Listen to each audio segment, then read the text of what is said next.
Hai, Assalamualaikum warahmatullahi wabarakatuh. Perkenalkan, nama aku Nanda Kurniauli. Di sini aku mau melakukan sebuah praktikum mengenai sistem koloid. Semoga video kali ini bermanfaat untuk kalian. Selamat menyaksikan. Pada praktikum sistem koloid ini, alat dan bahan yang akan kita gunakan yang pertama ada gelas, kemudian ada cuka, ada sedotan, kemudian ada 5 gram tawas, 10 gram garam dapur, ada air sabun, kemudian air perasan jeruk nipis, kita gunakan raca juga, kemudian ada HP untuk senter, ada 400 ml air, 100 ml susu cair, botol bayi sebagai takaran mili, kemudian ada sendok sebagai pengaduk, dan juga kain untuk penyaring. Langkah yang pertama yaitu kita siapkan 10 gram garam dapur, kemudian dimasukkan ke dalam gelas,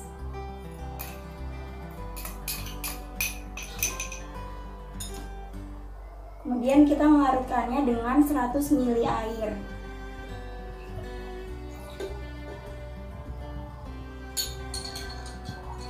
Aduk hingga garam larut.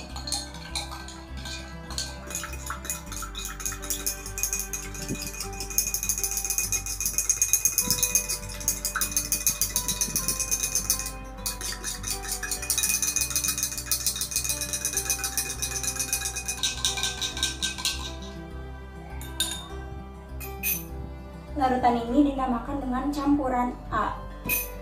Kemudian kita siapkan juga 100 ml susu cair. Larutan ini dinamakan dengan campuran B. Langkah selanjutnya yaitu kita lakukan penyinaran pada kedua campuran ini. Dapat kita lihat, campuran A ketika dilakukan penyinaran, cahaya terlihat jelas dan cahaya itu dapat diteruskan ke sisi lain dari campuran A. Efek tindal tidak tampak pada campuran A tersebut, yang berarti bahwa campuran A merupakan sifat dari larutan. Pada campuran B, ketika kita melakukan penyinaran, cahaya tidak dapat diteruskan untuk menembus sisi lainnya, melainkan cahaya tersebut dibiaskan ke segala arah oleh partikel-partikel dari campuran B. Nah, partikel-partikel tersebut tampak seperti titik-titik cahaya terang dari si senter itu. Dan diambil 20 ml campuran A, lalu dilakukan penyaringan.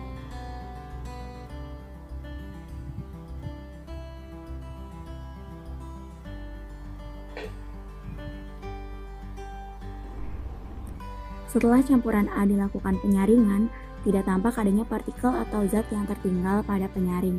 Hal tersebut menandakan bahwa campuran A merupakan sebuah larutan, di mana sifat dari sebuah larutan yaitu tidak dapat disaring.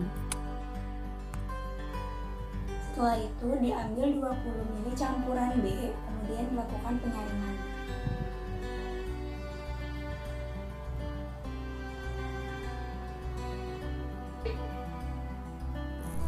Setelah campuran B dilakukan penyaringan, tampak adanya sesuatu yang tertinggal di saringan tersebut, namun tidak terlihat secara jelas. Hal tersebut merupakan sebuah sifat dari koloid, di mana koloid dapat disaring tetapi hanya dengan membran semi-permeable saja. Langkah selanjutnya ialah meneteskan berbagai macam larutan dengan pH yang berbeda ke dalam masing-masing gelas yang berisi campuran A. Di sini ada cuka. Kita akan meneteskan cuka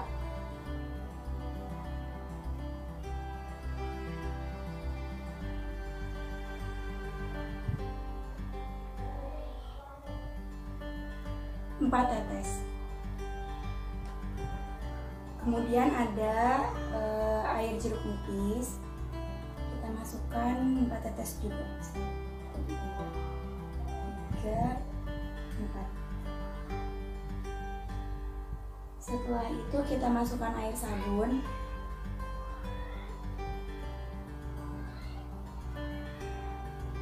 sebanyak 4 tetes.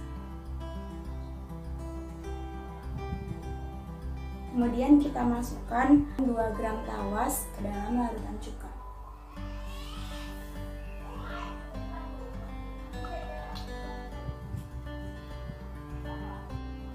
Pada air tawas kita tunggu hingga 20 menit.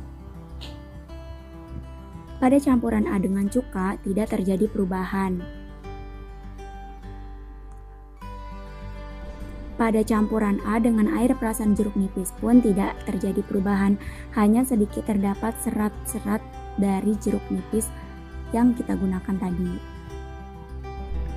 Selanjutnya pada campuran A dengan air sabun terdapat kayak endapan gitu di bagian atas campuran A. Kemudian ketika kita campurkan tawas ke dalam campuran A, selama 20 menit tawas menjadi larut dengan campuran A. Dan jika kita tunggu selama lebih dari 20 menit atau lebih lama lagi waktunya, maka tawas akan menjadi homogen dengan campuran A. Dilakukan hal yang sama pada campuran B, yaitu kita masukkan cuka ke dalam 20 ml campuran B sebanyak 4 tetes.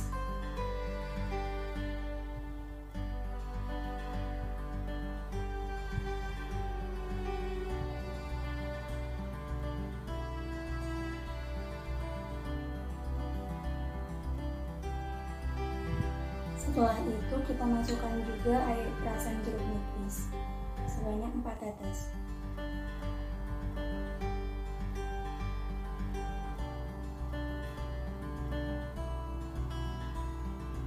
Dimasukkan pula air sabun sebanyak 4 tetes. Lalu dimasukkan 2 gram tawas ke dalam campuran B.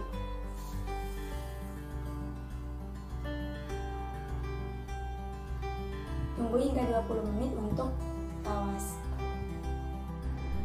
Pada campuran B dengan cuka terjadi sedikit perbedaan, yaitu adanya gumpalan atau endapan pada dasar campuran B.